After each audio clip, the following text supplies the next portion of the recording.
All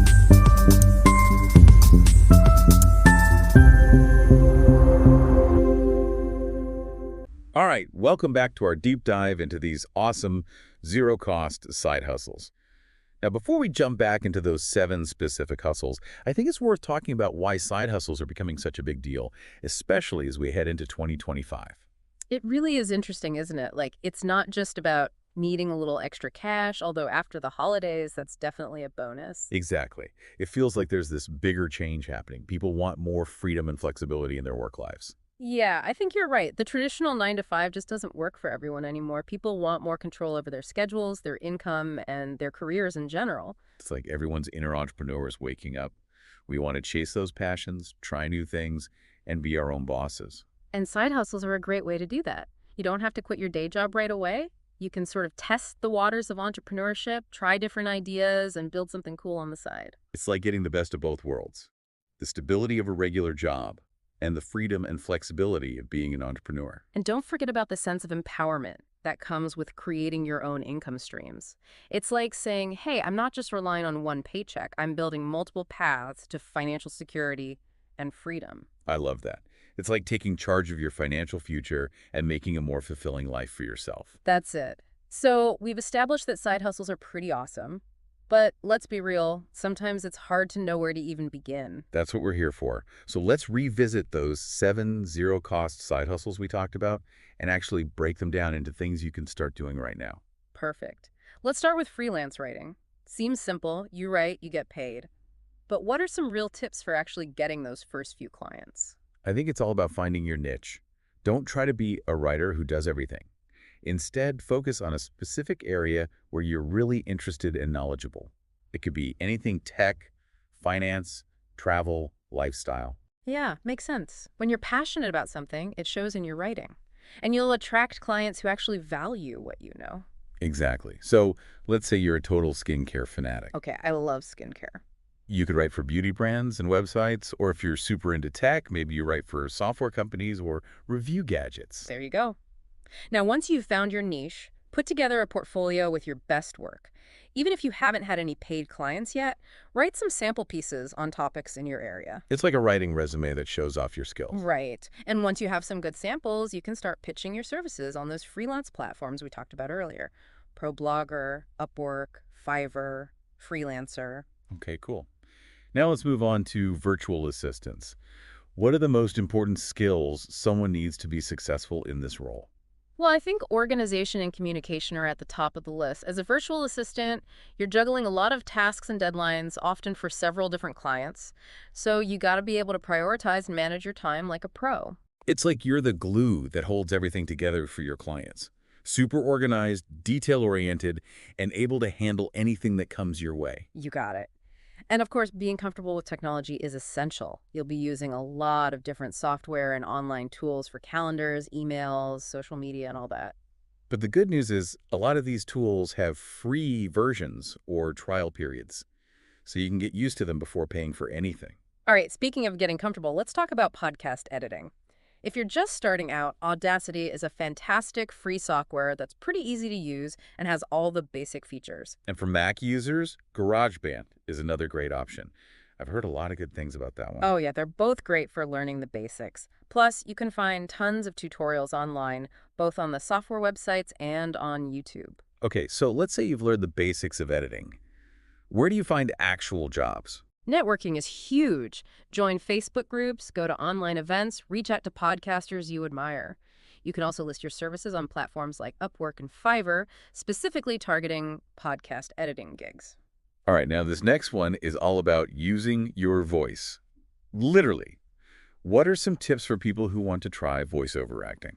Honestly, practice makes perfect. The more you use your voice, the more confident you'll become. Try out different styles, accents, characters, record yourself reading scripts, poems, even just making up scenarios. I love that. It's like a workout for your vocal cords. Exactly. And just like any muscle, the more you work it, the stronger and more flexible it gets.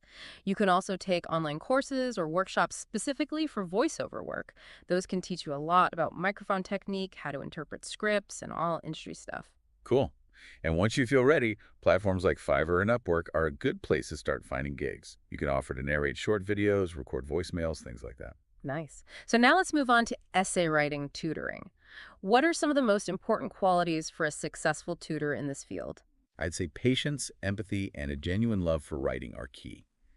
You're going to be working with students who might be struggling, so you have to create a supportive and encouraging environment. Yeah, it's not just about correcting grammar mistakes. It's about helping students think critically, build their vocabulary, and learn to structure their ideas in a way that makes sense. You're more than just a teacher, you're a guide and a mentor. Exactly.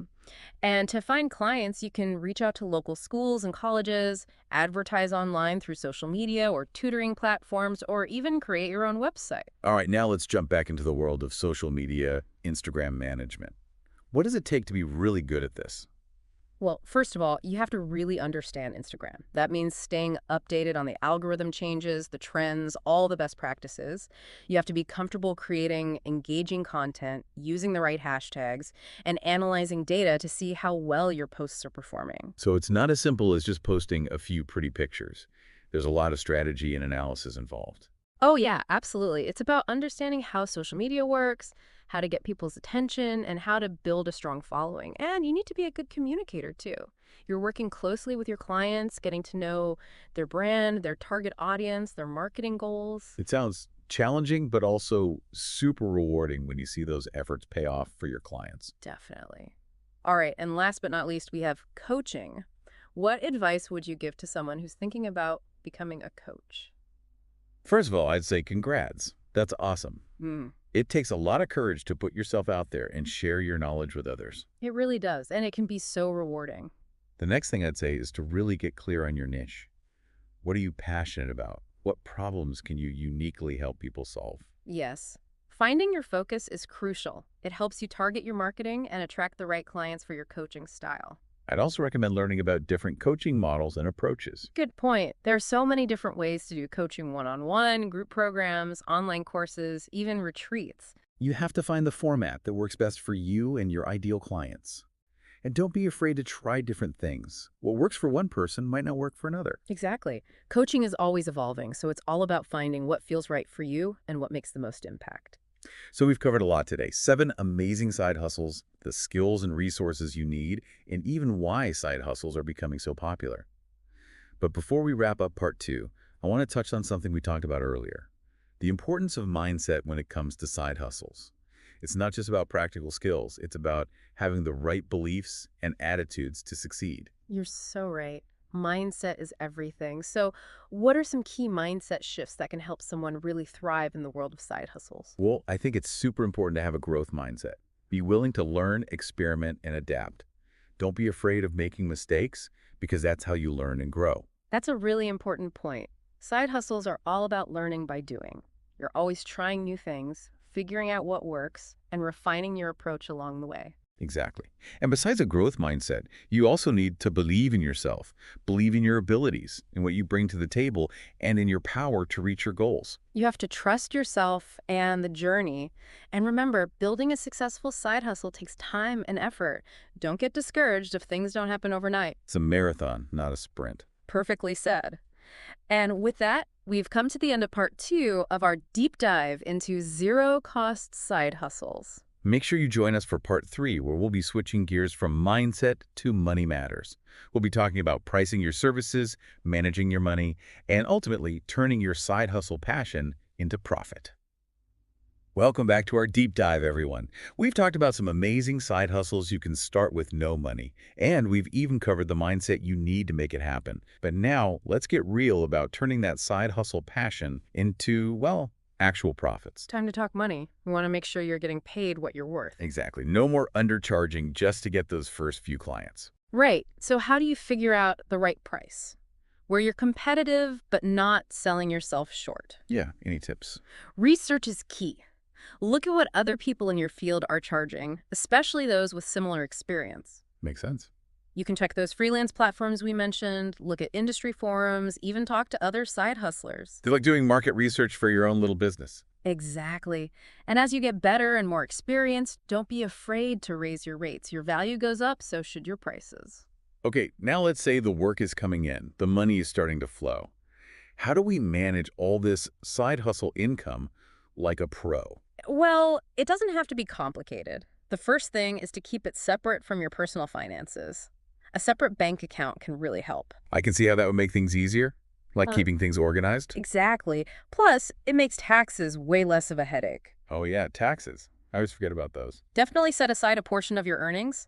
Self-employment taxes are no joke. Nobody likes those surprise bills from the IRS. Any other financial wisdom you want to share? Think about this. What if you take some of those profits and put them back into your side hustle? Ooh, I like that. Treat it like its own little business. Exactly. You could use it to upgrade your equipment, take a course to learn some new skills, or even do some marketing to get more clients. It's like planting those seeds for future growth. Exactly. And remember, building a successful side hustle takes time. It's not going to happen overnight. Don't get discouraged if you're not making bank right away. It's a marathon, not a sprint, as they say. Exactly. So there you have it. We've reached the end of our deep dive into starting those side hustles with zero cash. We've explored 7 great options, talked about skills and resources, and even covered how to manage your money and make a profit. It's been an awesome journey, but remember, this is just the starting point. The most important thing is you. Your passion, creativity, and your own unique skills are what will really make your side hustle stand out. So go out there and explore. Experiment. Embrace all the amazing possibilities that side hustles have to offer. Who knows? You might uncover a hidden talent, a new passion, or even a whole new career path. And remember, we're here cheering you on every step of the way. That's it for our deep dive into zero-cost side hustles. Until next time, keep learning, keep growing, and keep hustling smartly.